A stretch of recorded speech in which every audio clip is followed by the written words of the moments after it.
Thank you, everyone, for joining us. I have no idea if I'm being watched and heard by those online. No clue, because I don't have the feedback, but hopefully everyone that is connected can see the screen and everything. So it's my pleasure to introduce Ningxiner Zhao. She's a PhD student in my group. She joined my group in 2020 and has been working on the smart carbon fiber integration, or the smart aspects she won't be talking too much about, but Ningxiner joined my lab in 2020, and she's actually in the very last stages of completing her PhD dissertation and defending at the end of this semester. Before being in my group, she was a master's student between 2018 and 2020 in mechanical and aerospace engineering, my own department. And before that, she graduated from Xi'an University in China. That was in 2018. So with that, I want to give her a round and welcome Ningxiner here.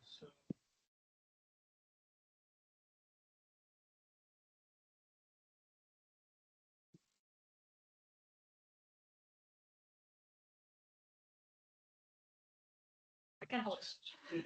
You can sit here. So long as you don't bump it, should be okay. Okay. Yeah, thank you. Yep, I'd like to thank Professor Defino for his introduction, and today I'm going to give you a brief talk on the subject of metal carbon fiber integration for structural vehicle lightweighting. Yep, there are project leaders, our Professor Defino here, and also our researcher, Dr. Leon Headings. And this project mentor is Dr. Ryan Helen from Honda, Indiana. So here is an outline of today's talk. I'm going to walk you through the background and the motivation of this metal FRP joint, which is what we refer as the transition joint. And then I'll give you a brief introduction to the ultrasonic additive manufacturing and its process to build the transition joint. Afterwards, we're going to walk into the tensile testing on the transition joint and also analysis on its failure modes, followed by the analytical modeling of all these transition joints. And then I'm going to wrap up the whole talk with some ongoing mass production efforts and some of the future work.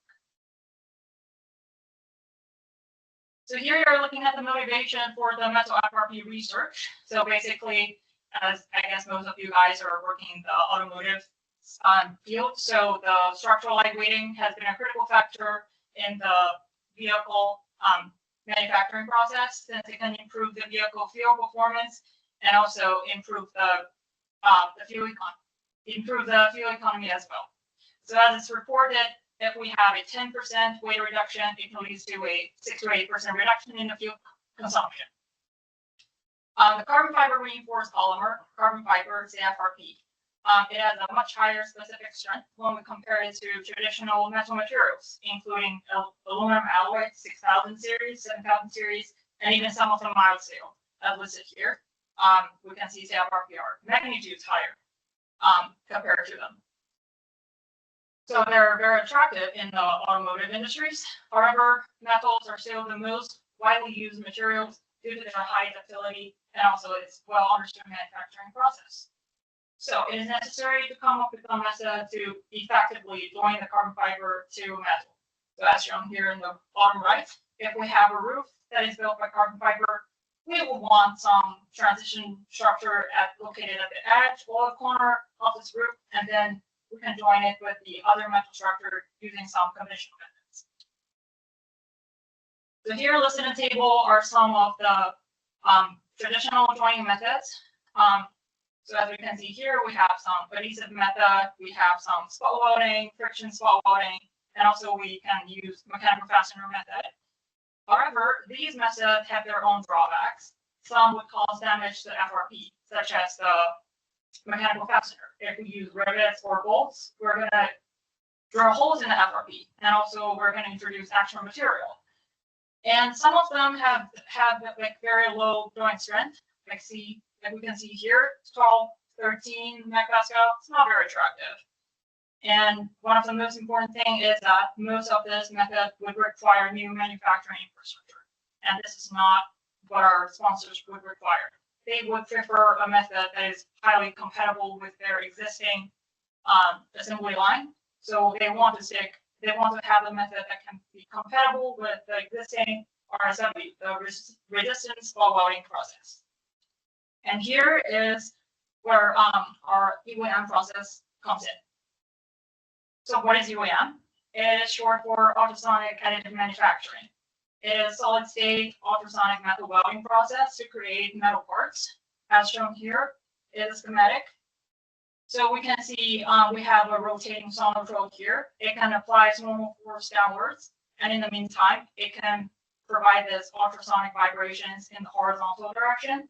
Therefore, the vibration can produce high energy, and this high energy can cause dispersal of oxide layers and also cause the asperities to collapse during this process. Therefore, it can lead to mechanical bonding between the foil and the base plate beneath it. What is most attractive about this UAM method is that the whole process can be performed at low temperature. I'm not talking about a relatively low temperature compared to the melting point of the metal. I'm talking about room temperature. So basically, after the welding, you can put your hand right on the post-welded material. You don't feel any heat. And our UAM system is combined with CNC machining, so we can create near-net chip parts after the additive manufacturing process and the traditional subtractive machining. So taking advantage of our UAM system, we're able to encapsulate different dissimilar materials into metal matrix. We have embedded sensitive sensors on some wires, and also what is in our top, the carbon fiber. So here's a short demo of the UAM machine system. So with the automatic tape feeding system, here is a rotating sonotrope, slowly welding the foil onto the base plate beneath it. And after the additive manufacturing, we can change the welder, store it, and swap it to the flat cutter or end mill, and use our CNC machining. So we machine the letters on the UM weld matrix.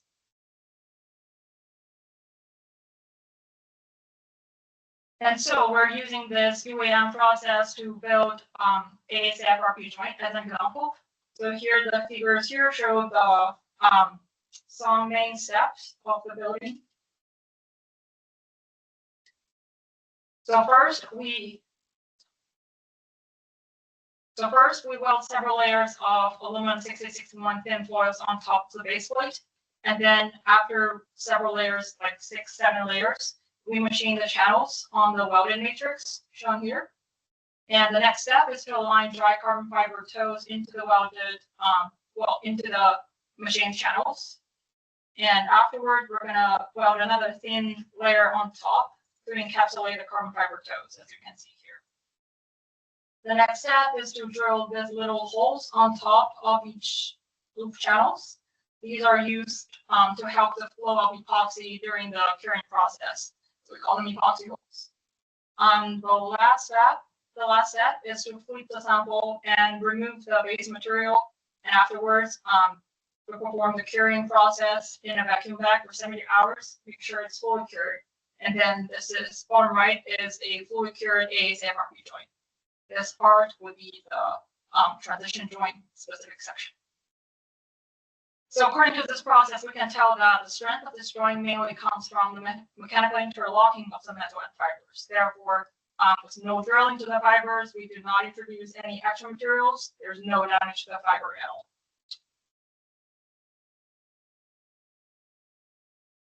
Yeah, and this short video is a transition joint manufacturing process. As we mentioned, the channel machining, fiber alignment, and final assembly. So this is mill machining the channels. After the fiber alignment, tape is fed, and then the sonotrope starts to rotate and weld the foil to encapsulate the fiber in the channel. So this is a finished channel, and this is after it's removed from the base plate.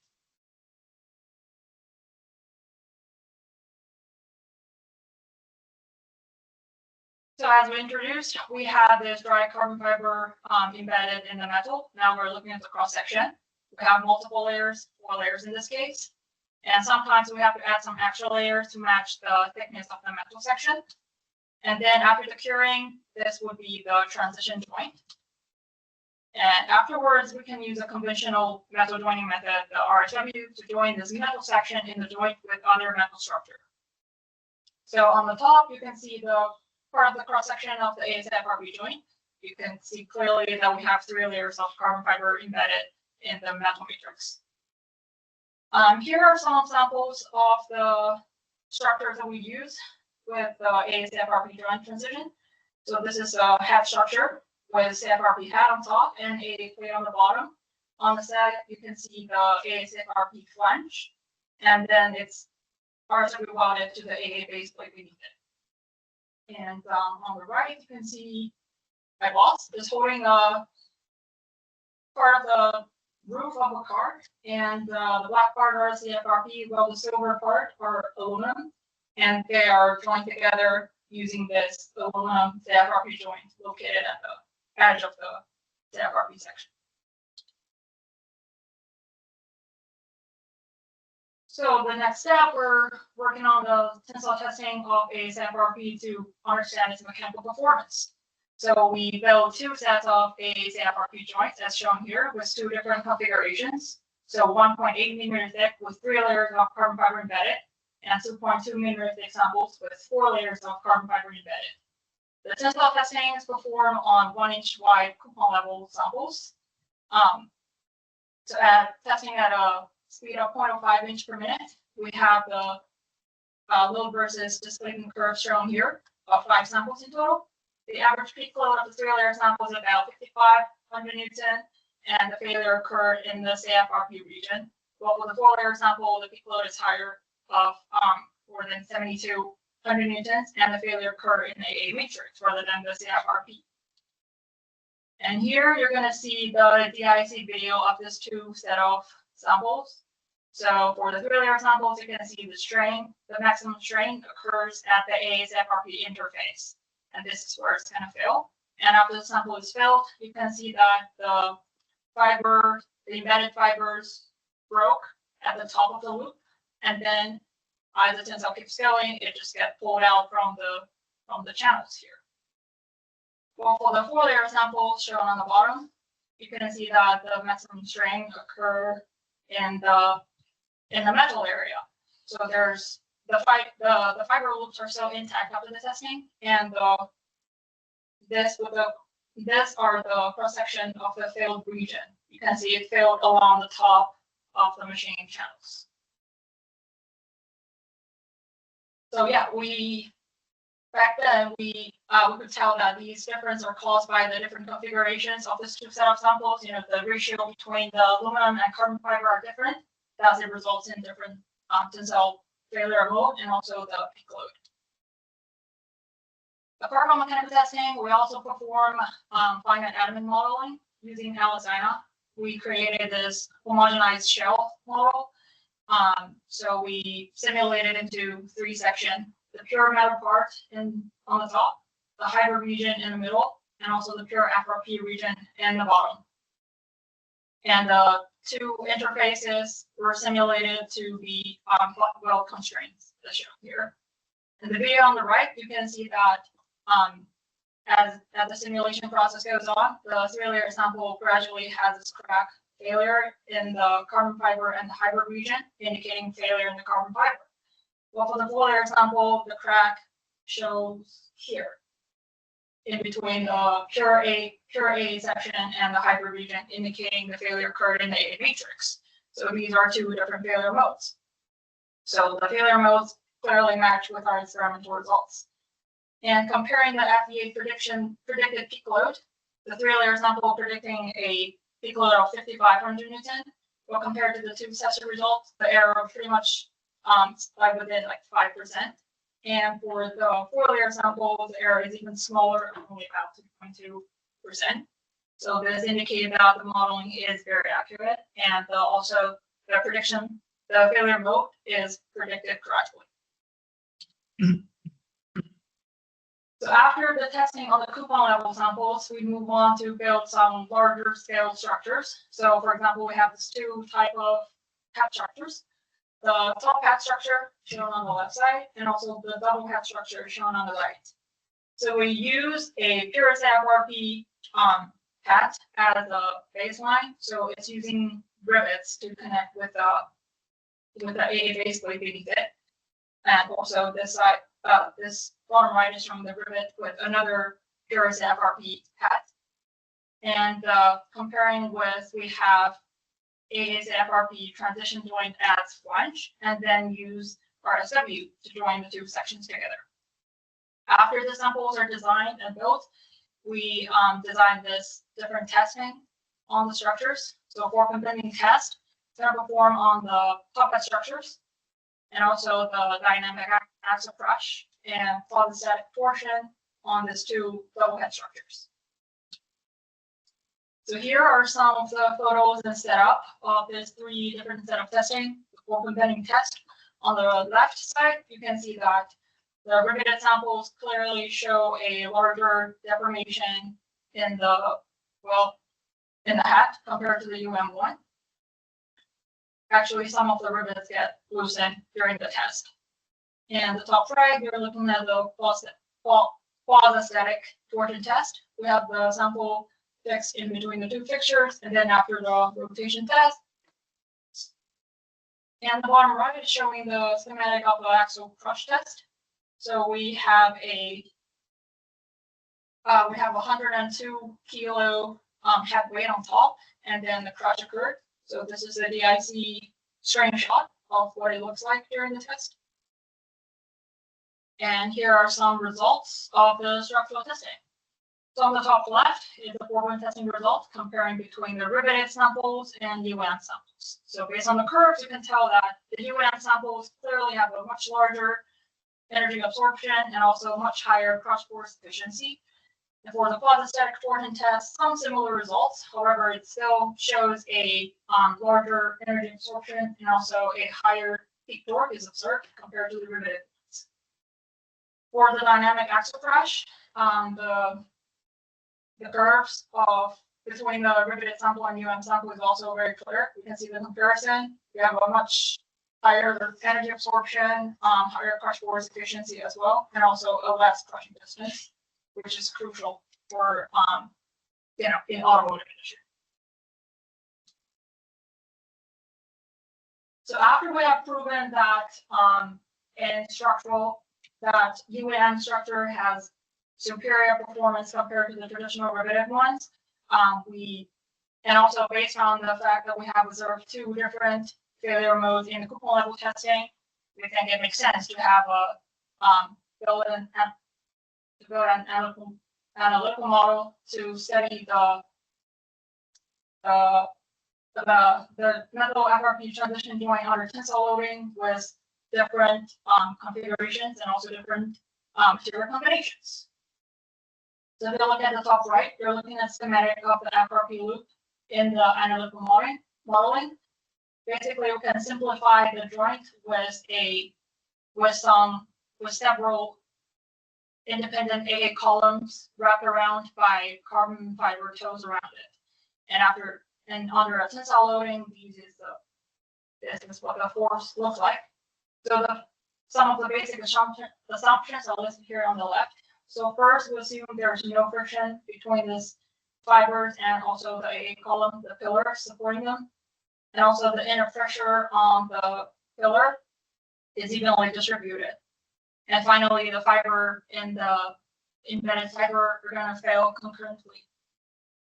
So these are some of the major parameters that we consider. So mainly, a lot of them are material properties, including CFRP properties, the tensile strength and compression strengths in both X and Y directions, and also the strengths of metal materials, the UTS, and the configurations, meaning the geometrical parameters are also crucial, including the loop spacing, which is defined as the center-to-center distance between the 2 adjacent loops or adjacent pillars, and also the loop thickness, which is a feature defined which is a feature of the fiber itself.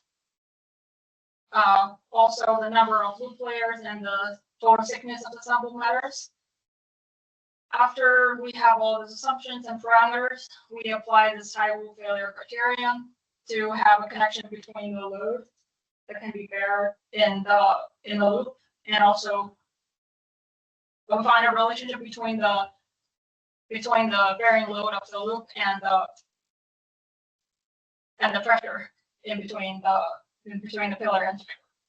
Therefore, we can calculate the peak load of the fiber, and then assuming that the metal failure is defined as a brittle failure with a determined UTS, then we can calculate which section would be the relatively weaker component, and that would also determine the failure mode as well.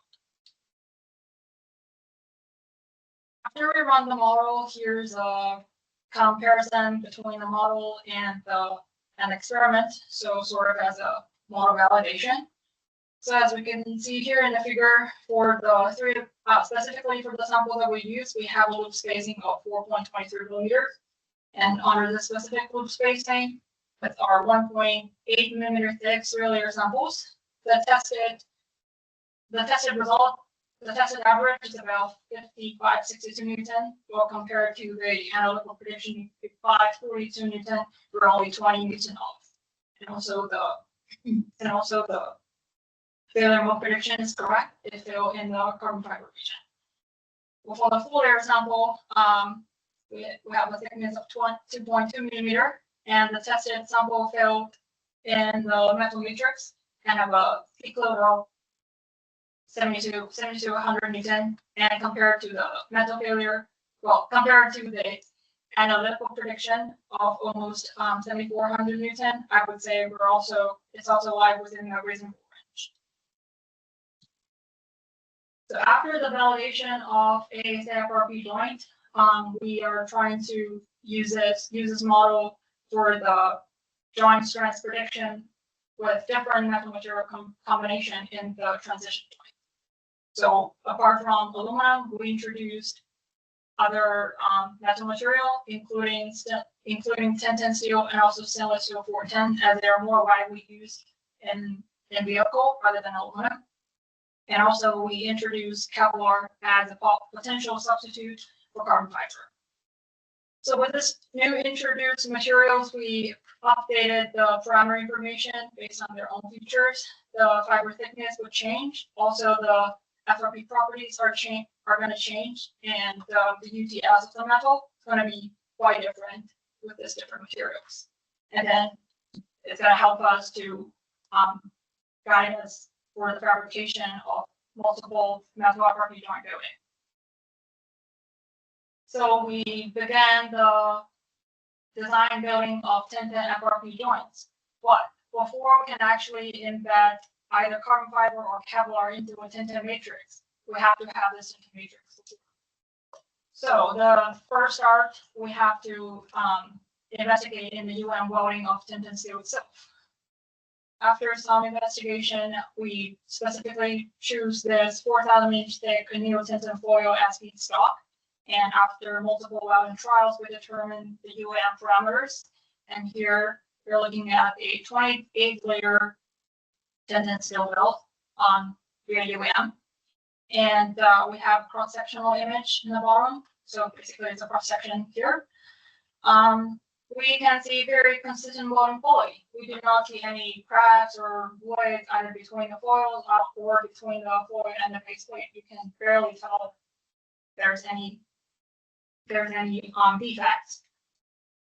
You might ask, how do we know we have the good or appropriate welding parameters?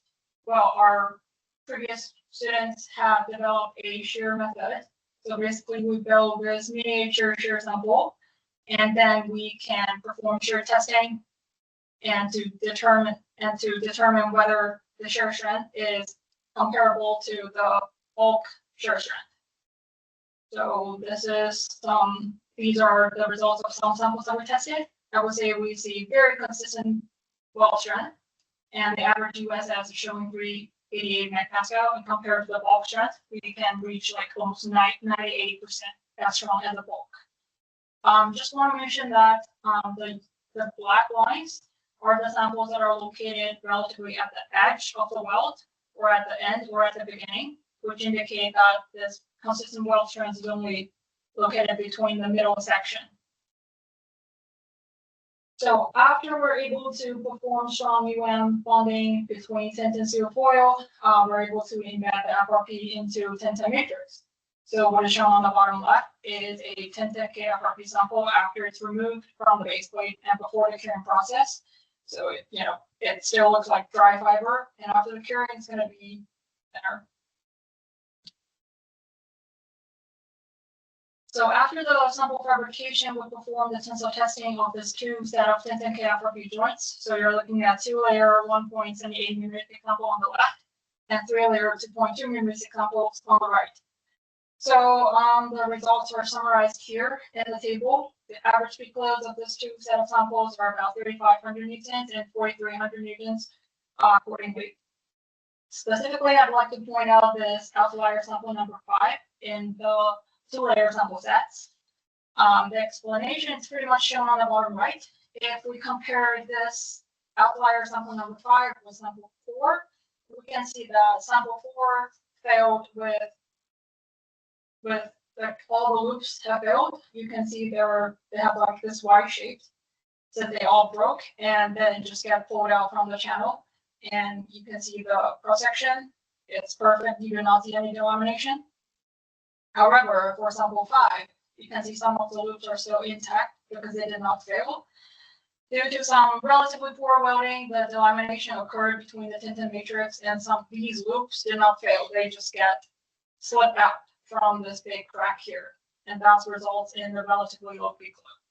And that's because sample number 5 is located at the edge, and that's where I mentioned before. That's where the shear testing show that when the sample is located at the edge, it is likely that the welding quality is not as high as the weld quality in the middle, and that's the reason why we see this delamination. So apart from Kevlar, we also use our traditional carbon fiber into this tinted matrix, and we have 3 samples built and tested. The curves show very consistent results, as you can see, especially sample 2 and sample 3. And we have an average peak load of 49.8 Newton, standard deviation, so it's like very low. So the DIC video, again, showing the strain distribution in the sample. The maximum strain occurs again here at the tinted FRP intersection. After it broke, the fiber just gradually got pulled out from the channel. And all 3 samples show textbook failure. As you can see, all this Y-shaped failure in the carbon indicate they all just failed in the top of the loop and then gradually got pulled out. So similar to the tinted FRP joints, we move on to stainless steel 410 FRP joints. So again, the first thing first is to work on the ELAM welding of stainless steel 410 itself. We choose stainless steel 410 simply because it has a higher content of chromium and can possibly provide a better corrosion resistance, which we also think is very important. And again, after multiple trials and shear testing to determine the parameters, we can weld very consistent long welds of stainless steel 410 as shown here. This yellowish color is a typical feature of stainless steel 410 because after some localized heating, the chromium gets some oxide, and this is where the yellow color is from. Similar story after the welding, channel machining, and fiber alignment. We're able to then we move on to the embedding of fibers with carbon fiber and Kevlar fibers embedded. So we have 4 sets of joint design with multiple or single layers of fibers embedded in there. And on the right, actually, you're looking at the tensile testing comparison between the as received stainless steel 410 foil and the post UAM dog bones. So this is tested dog bones. So you can see this is a typical work hardening effect caused by the UM. There is a increase in the UTS from about 600 megapascal to 720, and also the significant reduction in the strain.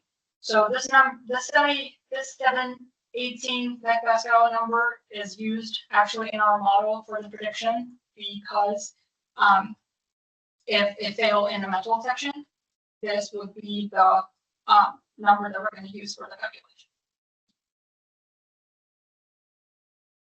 So here you're looking at the testing results of stainless steel 410 CFRP joints, again with two different configurations, with one layer configuration on the left and 3 layers on the right. So again, for layer 1, we see one L layer, which is sample number 1, again, because it's located at the edge of the whole build. However, for the 3 layer sample, we're only to get 2 samples out of the whole sample. So the average peak loads are here shown in the table, about 1800 Newton and 5400 Newtons. And again, similar as carbon fiber sample, we also built stainless steel KFRP samples. Again, with 2 configurations, 1 layer is shown on the left and 2 layer samples shown on the right. The peak loads are also summarized here, 1400 Newton, 3200 Newtons. And you can see the results are, I would say, relatively consistent. You do not see a lot of failures. After all these samples are fabricated and tested, we compare the testing results with the model, sort of as a validation. So here you're looking at a comparison of 1010 FRP with 1010 KFRP on the left and CFRP on the right. So we can see that regarding the failure modes, all the predictions are correct. And for the peak load prediction, I would say it's pretty close for this 3 layer sample. For the 2 layer sample, our experimental result is a little bit higher. And again, for the CFRP sample, our testing results show like 500 Newton shorter compared to the prediction. Even though we do not have a conclusion yet, but we hypothesize that it's very likely caused by a different amount of epoxy used during the curing process. And we're currently working on a design of experiment to study the specific effect of epoxy amount on the joint strength. And here is a model experimental comparison of stainless steel 410 FRP. So again, on the left, you're looking at the stainless steel 410 KFRP. On the right is the CFRP sample. For these 2 set of samples, I would say both the peak loads and the failure mode match with each other pretty well. So you can see the circular and the square dots are pretty much overlapping with each other, or within reasonable range. So all this 4 set of comparison between the testing and modeling demonstrate that our model is not only effective but also very accurate. So we can use it for the future design and fabrication of other material combinations. So if we have a desired material, we can simply just put in its mechanical property, put the material properties in the model and run it, and then we have an idea whether it's a go or no go, instead of jump through all the hoops and build the actual sample and test it. It can save us a lot of time. So once we have the metal FRP joint and we have the metal structure, we need a bridge to connect this two, and this is what RSW comes in. So we have to study the effect of RSW on the UN build metal and with other metal structure. And here specifically, we're using JAC 270, which is a galvanized steel that is widely used in automatic industry. So we perform the RSW welding to join the 270 steel to UN build 1010 steel matrix, as shown here. Afterwards, we performed the single lab tensile testing, and the test results come on the bottom right, bottom left. We see an average peak load of about 15,000 Newton, and the post testing samples are shown on the top right. And after the testing, we also performed analysis of a macro hardness map as shown on the bottom right. So based on the map, we can see the heat effective zone with a diameter of about almost 9 millimeter can be observed here. It show a much higher hardness compared to the other region. So with this standard, we perform the investigation to use RSW to join JA270 to the 1010 KFRP coupon samples and try to know what is the safe distance to perform the RSW so we do not ruin the embedded fiber. So specifically, we have 6 samples tested with RSW distance ranging from 8 millimeter to 12.5 millimeter. And this number is the furthest we can go, limited by the width of this flange section. So the single lab tensile testing again is performed to study the effect of RSW on the strength. As we can see, with a larger distance, we tend to have a higher load, which is kind of intuitive. However, when we look at all the post-test samples, all of them, no exception, we see this charring, like this black region, especially in the middle, which are burn marks from the RSW since there's heat effective zone. So, so we know that it is important to have a distance that is even larger than 12.5 millimeter, so that we do not damage the embedded fiber. So on the bottom left, we're looking at the regular flange design that we have. So with 20 millimeter wide 1010 tape, there's only about 9-10 millimeter space for the RSW. And it's going to cause damage to both the embedded fiber and also the RSW equipment as well. So in order to enable a larger space for the RSW, we use larger sheet instead of just narrow 1010 tape to weld every layer to provide a longer flange. And we're going to perform 2 welding pass with some overlapping area in the middle, so that to ensure the joint strength. And under this new design, we should have a total flange length of almost 32 millimeter, and excluding this transition area, the RSW space is about 22 millimeter, which should be enough based on the heat effective zone calculation. So here you're looking at the photo of the 2 pass. So the pass number 1 is basically the region where you use to embed the fiber, and then another path on top, which is parallel with some overlapping area, just to provide this extra RSW space. And yeah, it was a new space of 23 millimeters, and it's far enough from the embedded fiber. We performed RSW using this parameter, 24 cycles under 8.0 kiloamps current. And now if you're looking at the cross section at this strength, you can see that there should be a distance of about 8 millimeter from the side of the RSW tip to the top of the loop.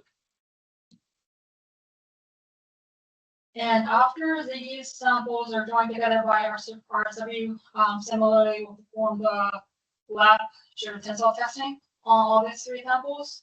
As expected, we see a much larger peak load, and also more consistent curves can be seen. So the average peak load is about 24,000, which is much higher compared to the previous one at the distance of only 12.5. The peak load is only barely 1,000. So also, when you take a closer look at this failed fibers, you do not see any damage caused by the RSWs, no burn marks, no charring. All the fiber failed concurrently, pretty much as expected, indicating that our RSW parameters are proper and the distance is reasonable. So we have the metal FRP joint, we have the RSW joining method, we have the metal, and currently we're working on a larger goal. This is a project funded by the Department of Energy. It's called Manufacturing Demonstration of a Large-Scale Multi-Material Passenger Car System. We're working with other universities, Clemson University, University of Delaware, and also other sponsors and suppliers trying to achieve a goal to reduce the glider weight of about 160 pounds. And in the meantime, we gonna make no compromise on the performance. And on the bottom right, we're actually looking at the photo of our newly updated system. It has its 44 inches long shock, and it can enable very long welds at a very high speed, 200 inches per minute. Just consider how fast it can be. And this high speed and length enable the mass production. So similar as the head structure that we described before, here's a process of how we build a similar C-section. So after we have our transition joint built and cut into size, we can shape it to have this curvature using power binder and heat on, so it can stay in this shape. And then we can align dry carbon fiber on the mold. And with this little joint located at the edge and the corner of the carbon fiber section. And afterwards, the whole section is vacuumed back and cured using this HPRTM system, the high pressure resin transfer molding system. Again, after curing for several hours, this brand new C section is successfully fabricated. And you can see some metal FRP tabs are located at the corner. Take a closer look. Here's what the transition looks like. So actually, we're working on a very big goal, starting from phase 1, the conceptualization, and then the phase 2 of redesign of several assemblies in the car, specifically the Honda Pilot. Also, we have some joint modeling using not only analog modeling, but also some FEA to update the material card so that we can simulate the larger scale, not only the beam, it's pretty much the performance of a whole car. After the optimization, we finally should be able to fabricate this full-scale car structure and then perform crash tests to evaluate its performance.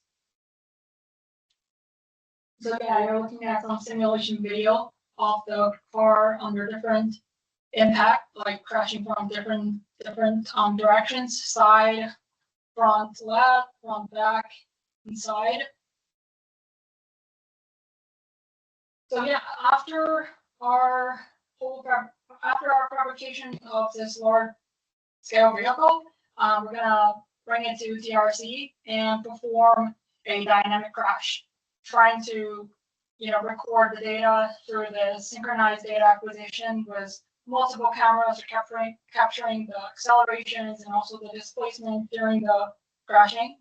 And afterwards, we're going to validate the structural and occupant safety performance of this vehicle. So yeah, hopefully this should happen in the near future. So we are still working on the simulation, modeling, and the fabrication of this vehicle system. We have covered a lot of ground, and we know we have like a long way to go. But hopefully with our efforts and with our help with our colleagues, with our collaborating labs and sponsors, hopefully we can make some difference to the automotive lightweighting field. So yeah, that would be pretty much all I have, and I'm happy to take any questions.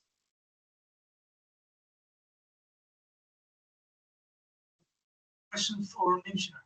May I ask the ignorant question first? Can you go to slide 9? I'm really curious about, you were showing the roof structure next to Ryan. Nice picture. But prior to that, you had shown how you could do that kind of joining on a relatively narrow strip with a machine that I cannot imagine would enable you to do joining on a structure like that. On an assembly line, how would you do that kind of joining? So, because you obviously was done for that structure. if you think about the video that precedes this one, I had a hard time picturing how this was done. I can answer that since this was Sure. actually done before the Ningxiner. Okay, So the three tabs you see at the bottom right, these are sections of that longer piece. So we make this piece lengthwise, and then we cut off these smaller transitions. That again, because the carbon fiber is dry, they get woven into the rest of the piece. So we sent the transitions in this, there are 3 at each corner. So there's a total of, I think, 3, and then at the top, there may be 3 more on each side. We had, so the people who actually did the carbon fiber stiffener at the top and bottom, they weave the carbon into the process before they mold it, and they just mold it using their regular technique. And so when they make that, they end up with these tabs on the carbon fiber piece. And then those tabs are spot welded to the aluminum. So it all hinges on these lengthy pieces that then get chopped off into smaller pieces depending on the dimensions involved. so what you're saying is that this is completely compatible with the current production process. This was done with the same technique that Ningxiner was showing. In fact, Ningxiner will be part of doing the same thing for that pilot project, where we're going to have, actually, we need to make 72 meters worth of this transition piece per vehicle. And then those 72 meters get chopped off into smaller pieces. How big or small depends on the shape, because there may be curvature, there may be corners, all sorts of things. That we are designing all of that with our collaborators, and that goes to the carbon fiber integrator, the supplier. They weave it into the dry carbon epoxy, and then that project uses a high pressure RTM system, and so it's state of the art fabrication. So everything we do is consistent with what was shown earlier and moving forward. Excellent, thank you. Nice work. Yeah, thank you. So thank you, congratulations for this work. I would like to ask, is it possible to know from the tensile test what is the strain rate, the cross-set? Strain rate of 1010? Yeah. You mean the transition point itself? No, I would like to know exactly what is the speed of the cross-set for the tensile machine. The speed, 0.05 inch per minute. So it is about 1.27 millimeter okay. per minute.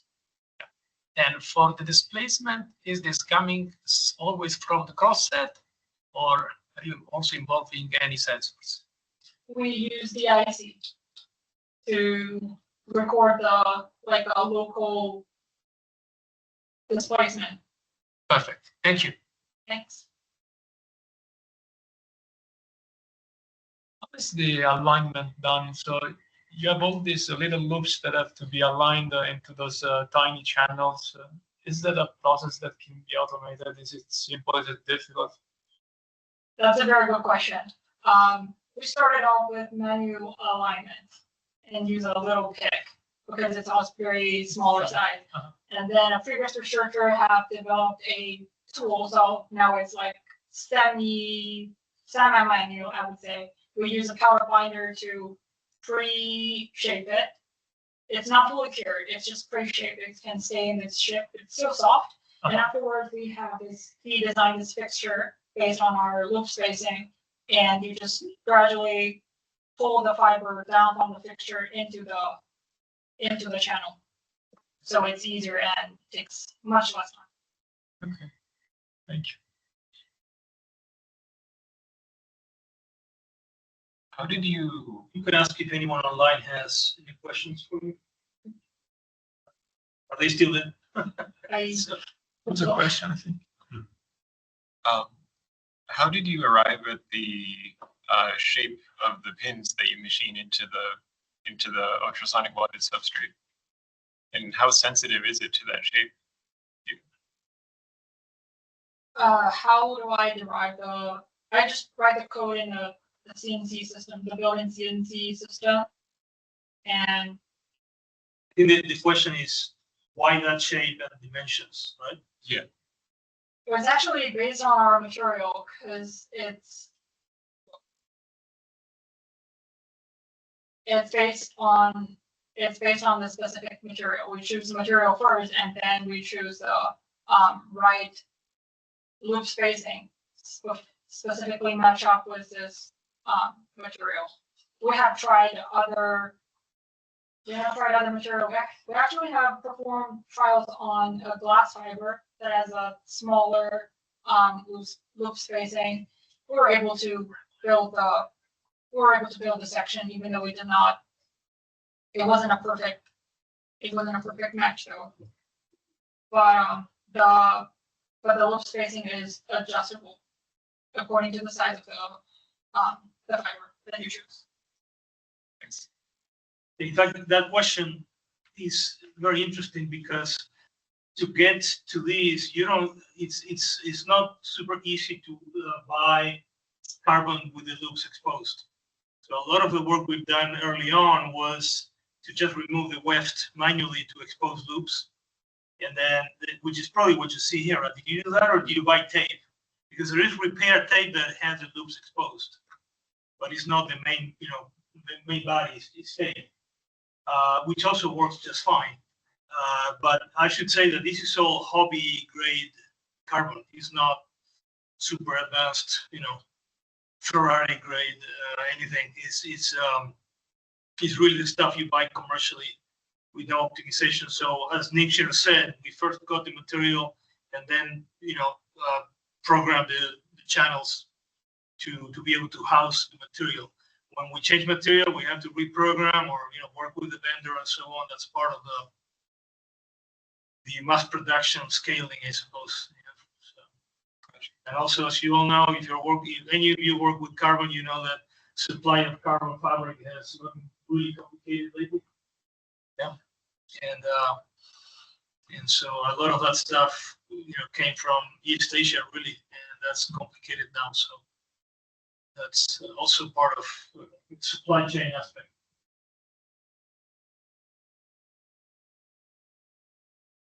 Yeah, one question about your model. You showed there was a hybrid part.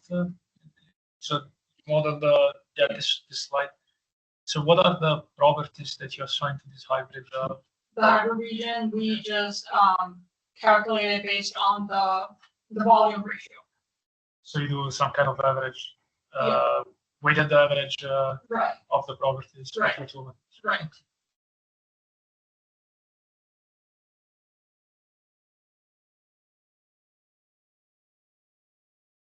Any other questions for Ningxiner? If not, I think we can wrap up here. And thank you everyone for. When is the defense? When is the defense? Not yet. 20th, November 20th. Coming up. It's, That's great. It's Thanksgiving special almost.